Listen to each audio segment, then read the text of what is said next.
ദൈവത്തിന്റെ വലിയ തിരുനാമത്തിന് മഹത്വമുണ്ടായിരിക്കട്ടെ.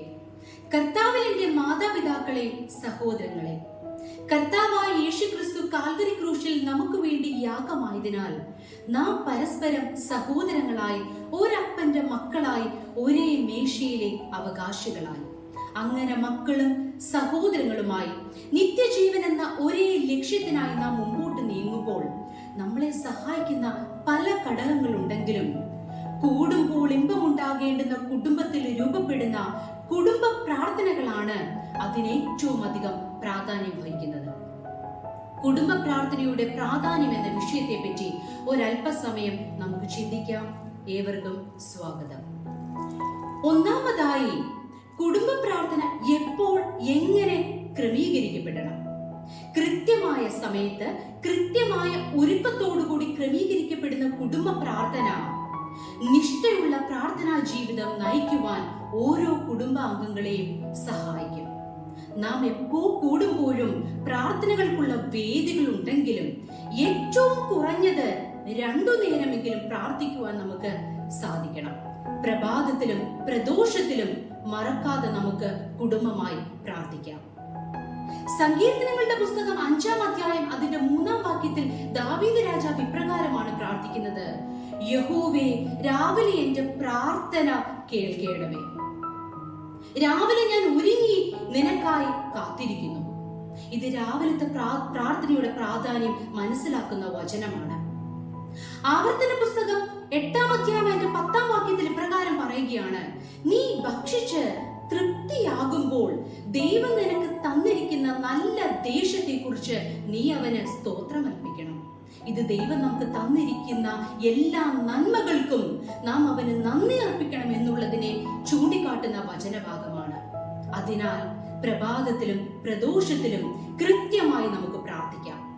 രണ്ടാമതായിട്ട്, കുടുംബ പ്രാർത്ഥന നൽകുന്ന ദൂരവ്യാപകമായ പ്രാധാന്യം എന്തെന്നാൽ അത് തലമുറകളിലേക്ക് അനുഗ്രഹവും വിശ്വാസവും കൊണ്ടുവരുന്നു എന്നുള്ളതാണ്. 1 പത്രോസ് 5:6 പറയുകയാണ്: അതുകൊണ്ട് അവൻ തക്ക സമയത്ത് നിങ്ങളെ ഉയർത്തുവാൻ തക്കവണ്ണം ദൈവത്തിന്റെ ശക്തമായ കരത്തിന് കീഴെ താഴ്മയോടുകൂടി ഇരിപ്പീൻ എന്നുള്ളത്.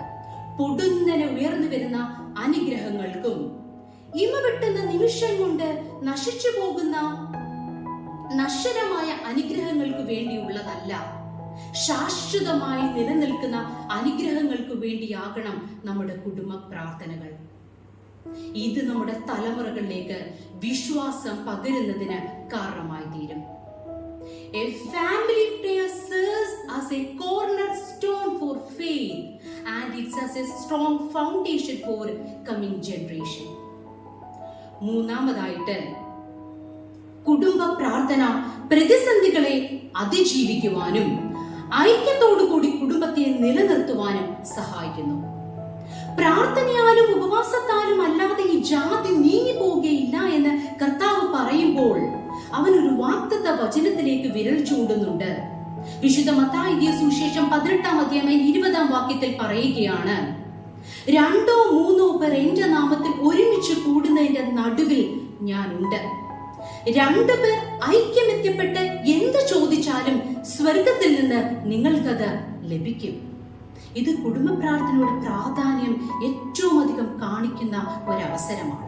പ്രാർത്ഥനകൾക്ക് പല അവസരങ്ങൾ ഉണ്ടെങ്കിലും കുടുംബ പ്രാർത്ഥനകൾ നമ്മുടെ കുടുംബ ബന്ധത്തിലെ ഐക്യം നിലനിർത്തുവാനും വിശ്വാസ ജീവിതത്തിൽ മുമ്പോട്ട് പോകുവാനും പ്രതിസന്ധികളെ അതിജീവിക്കുവാനും നമ്മളെ സഹായിക്കുന്നു. പൂർവ്വപിതാക്കന്മാരായ അബ്രഹാമും ഇസഹാക്കും യാക്കോബും നിത്യമായ പ്രാർത്ഥനകളിലൂടെ തങ്ങളുടെ കുടുംബങ്ങളെ കെട്ടുറപ്പോൾ ആക്കിയതുപോലെ കൃത്യമായ സമയത്ത് കൃത്യമായ ഒരുക്കത്തോടുകൂടിയുള്ള നമ്മുടെ പ്രാർത്ഥനകൾ തലമുറകളിലേക്ക് വിശ്വാസവും അനുഗ്രഹവും കൊണ്ടുവരുവാനും പ്രതിസന്ധികളെ അതിജീവിക്കുവാനും കുടുംബത്തിന്റെ ഐക്യം നിലനിർത്തുവാനും കാരണമായി തീരട്ടെ എന്നോർത്ത് പ്രാർത്ഥിക്കുകയാണ്.